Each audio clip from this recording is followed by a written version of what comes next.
Agora 11 horas e 19 minutos, 11 e 19, em respeito à pontualidade do nosso entrevistado. O nome dele é Ruberval de Souza Silva, autor do livro Paraíba nos Tempos do Cangaço, né? É para mim essa obra? Ah, obrigado, Ruberval. Ele acabou de me dedicar aqui um exemplar. Nascido em agosto de 73, Ruberval é filho e neto de sertanejo na região de Princesa Isabel, em Juru.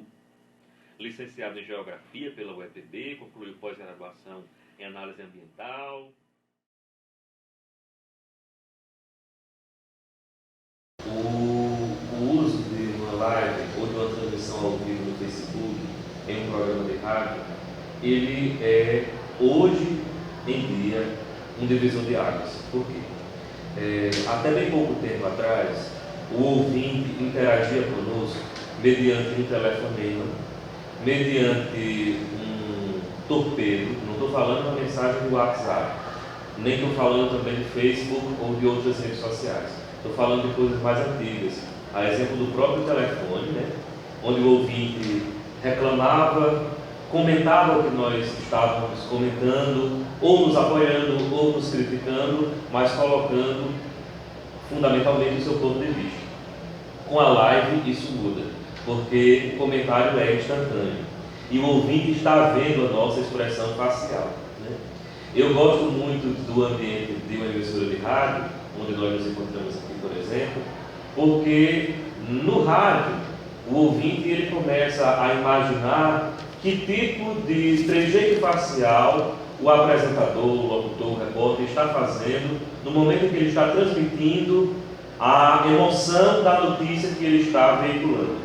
Por exemplo, quando a notícia é uma notícia fúnebre, ou é uma notícia que exige uma carga com um pouco mais de seriedade, uma impostação de voz que requer um pouco mais de seriedade.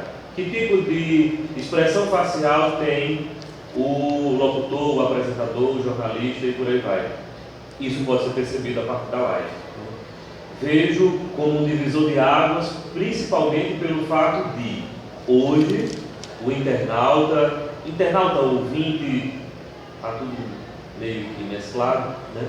Ele está ali, ele está apontando, olha, Giovanni está tomando um copo d'água, ou o colega dele está tomando um copo d'água agora, né? Eu fico um pouco assustado quando a live nos acompanha nos intervalos, porque os bastidores de uma transmissão, eles são muito complicados, né? Os bastidores de uma edição de um programa de rádio são complicados.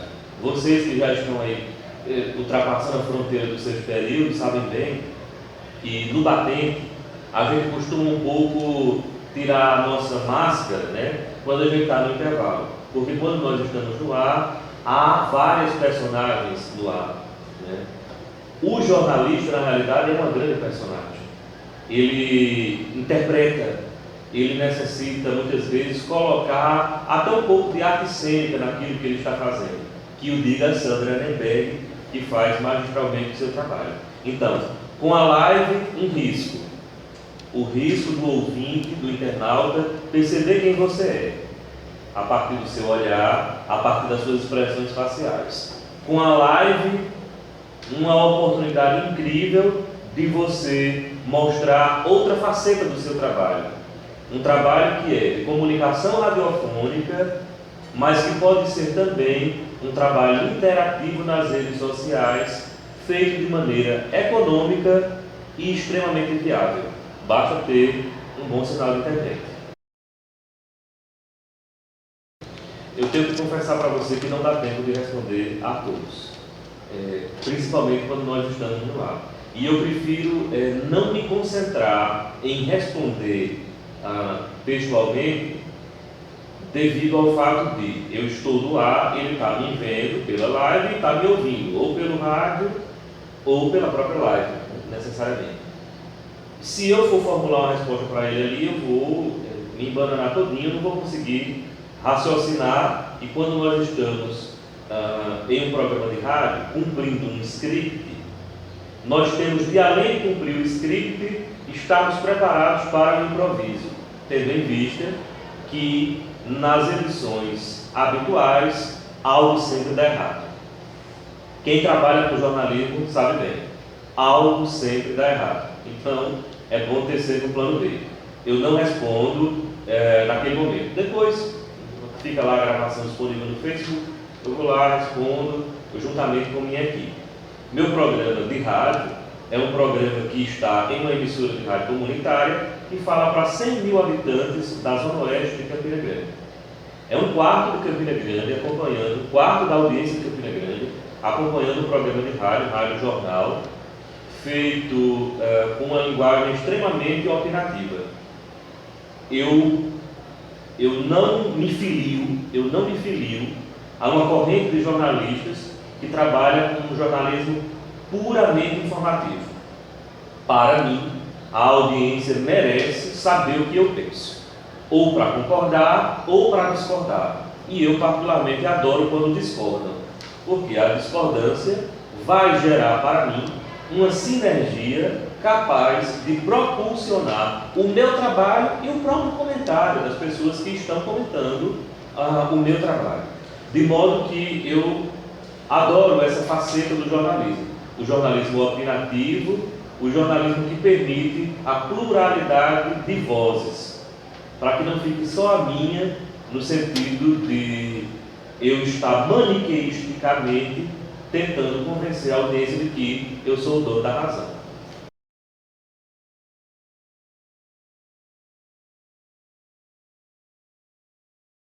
O público que está acompanhando a live é um público que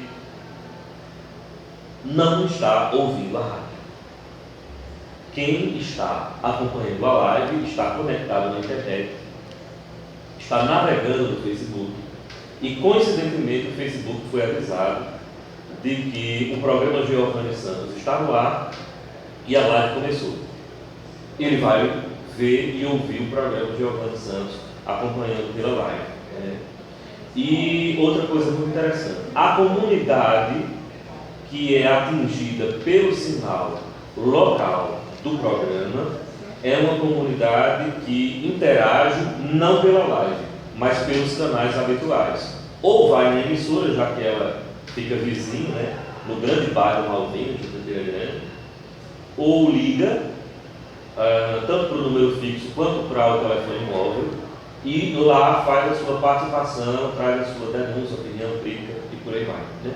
Mas, repito, quem acompanha a live não está ouvindo a rádio. E isso não é ruim.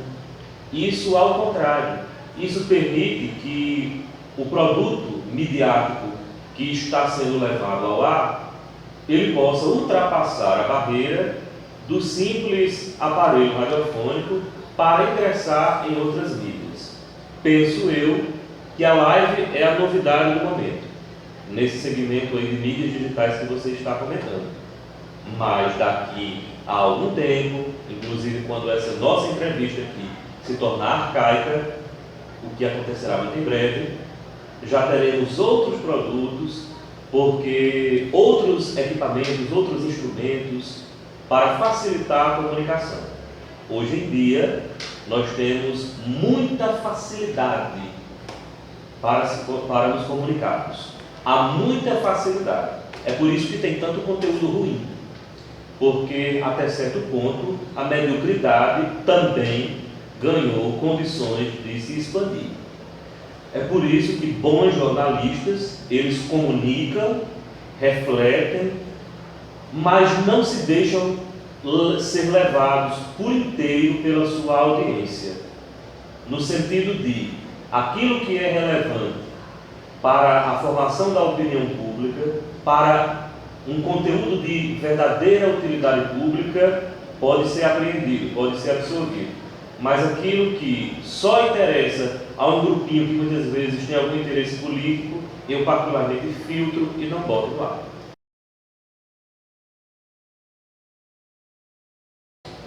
Naquele momento, ele vai sentir a minha resposta a partir, eu vou utilizar um termo da psicologia, é um estímulo-resposta.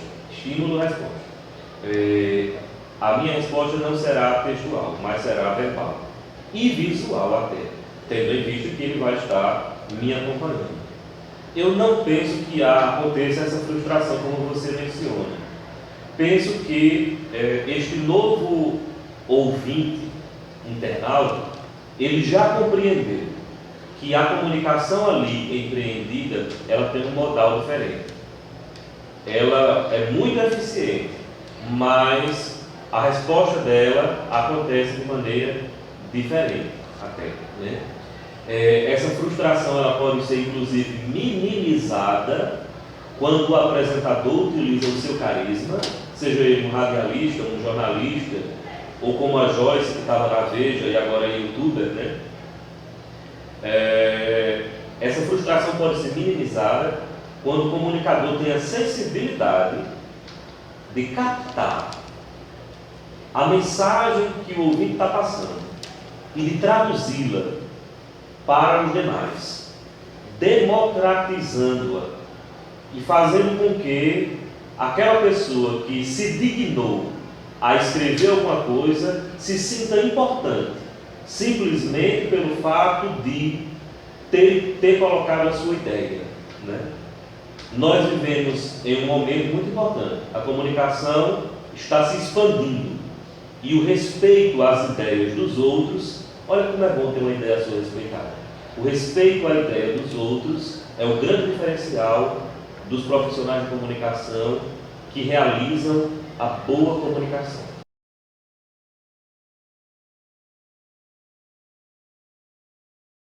Nós teremos, dentro de muito pouco tempo, um momento onde os ditos veículos de comunicação de massa, emissoras de rádio e de televisão, perderão cada vez ainda mais seus espaços. Por quê? Aquilo que nós, dentro do curso de comunicação social, tratamos como comunicação comunitária, tratamos como comunicação popular, não sai no veículo de comunicação de massa. Na rádio comercial, na emissora de TV comercial, não sai absolutamente nada que seja legitimamente, genuinamente do interesse do povo. Sai um conteúdo que é pautado mediante uma linha editorial pré-definida e que tem seus interesses escamoteados no discurso da imparcialidade, que é outra coisa estúpida que o jornalismo deveria deixar, porque não há absolutamente imparcialidade em local nenhum, né? E nós acabamos nos tornando hipócritas desde a formação, no sentido de eu vou repetir para as pessoas que eu sou imparcial. Ninguém é imparcial. As pessoas que estão assistindo essa entrevista que vocês estão fazendo julgamento sobre mim, sobre o que eu estou dizendo, sobre a forma como eu estou falando. Esse raciocínio que elas estão fazendo nesse momento representa o foro íntimo e a condição individual que o indivíduo, para ser redundante, apresenta ao fazer um julgamento daquilo que eu estou discussando. Então, não há imparcialidade. Acontece o mesmo na comunicação, tanto nas emissoras de rádio quanto na TV.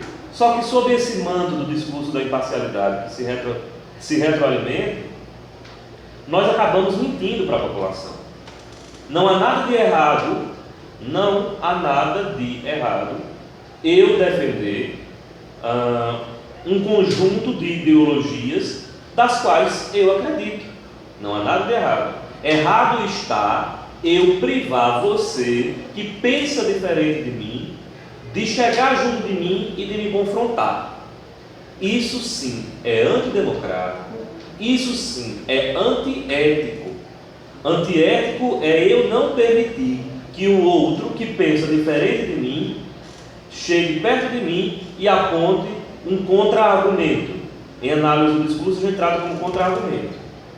Isso é antiético. Agora, o fato de eu pensar da forma como eu penso e eu ter de modificar o meu conjunto de ideologias, de formas de ver o mundo, por causa de um interesse meramente comercial da empresa, isso eu discordo. A live, que é a pauta dessa nossa entrevista, ela veio positivamente para quebrar, juntamente com outras mídias, esse monopólio que já era para ter sido quebrado há muito tempo dos veículos de comunicação de massa, que dão de comer e de beber à população apenas como bem entendem.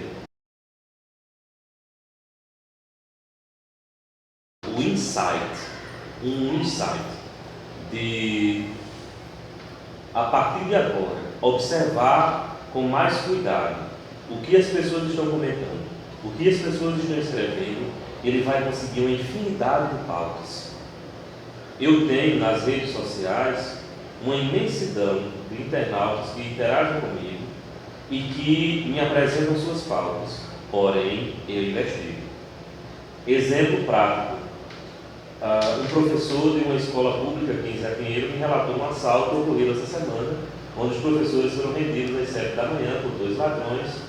Os bandidos levaram relógios, celulares e ainda bateram no professor. Foi na Escola Estadual de José Pinheiro. Ele me passou a informação, porém eu fui investigar.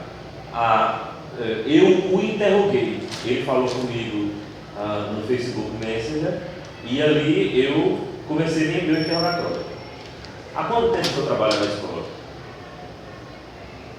Por que a escola não tem vigilante? Já teve. Por que esse vigilante saiu da escola? Quem são esses bandidos? Estavam acusados? Vocês ligaram para a polícia ou a subnotificação da ocorrência? Tudo eu investigo. Há exemplo, por exemplo, da falta de um remédio no hospital da FAP. Né? O ouvinte disse que estava faltando, eu não vou lembrar o nome agora porque não me deve, mas estava faltando um medicamento no hospital da FAP. Uso contínuo, R$480 para quem quiser pagar. Eu fui investigar. Estava faltando mesmo? Quem é esse ouvinte? A mãe dele está doente mesmo, ou ele está apenas querendo criticar o hospital por razões políticas? Investigue. Então, respondendo o que você estava perguntando, há muitas pautas dentro dos comentários que as pessoas deixam na live, nas próprias redes sociais. Há muita pauta ali, mas há a necessidade do jornalista utilizar seu senso investigativo para reter o que é bom e descartar, absolutamente descartar aquilo que é ruim. Por parte das pessoas que dão credibilidade aos jornalistas, em esse jornalista informar primeiro. Eu também tenho um posicionamento firme sobre isso. Eu não sou dos jornalistas que informam primeiro. Eu prefiro informar corretamente.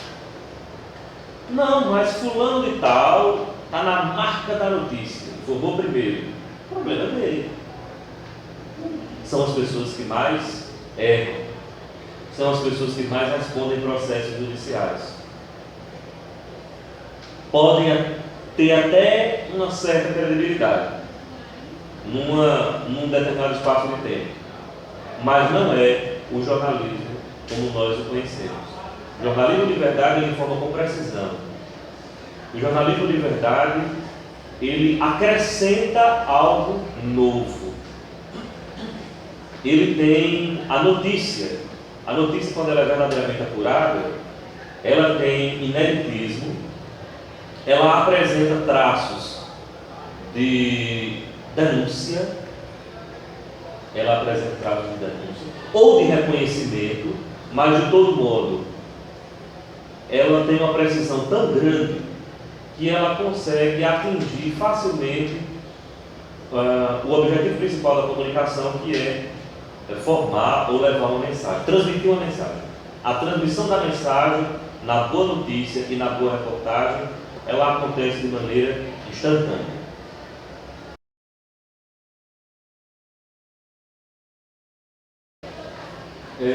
Sua pergunta é desafiadora. Há várias pessoas que iriam dizer: não, o rádio nunca vai acabar. Na Noruega, as emissoras de rádio agora estão transmitindo no digital.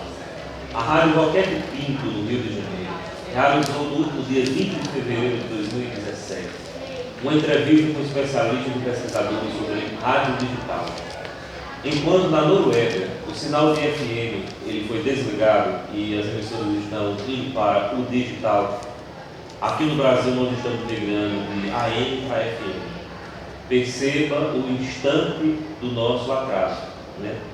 No tocante à atividade jornalística, que não quer dizer necessariamente um acompanhamento dos veículos de comunicação, porque você pode ser jornalista e comunicar em uma palestra.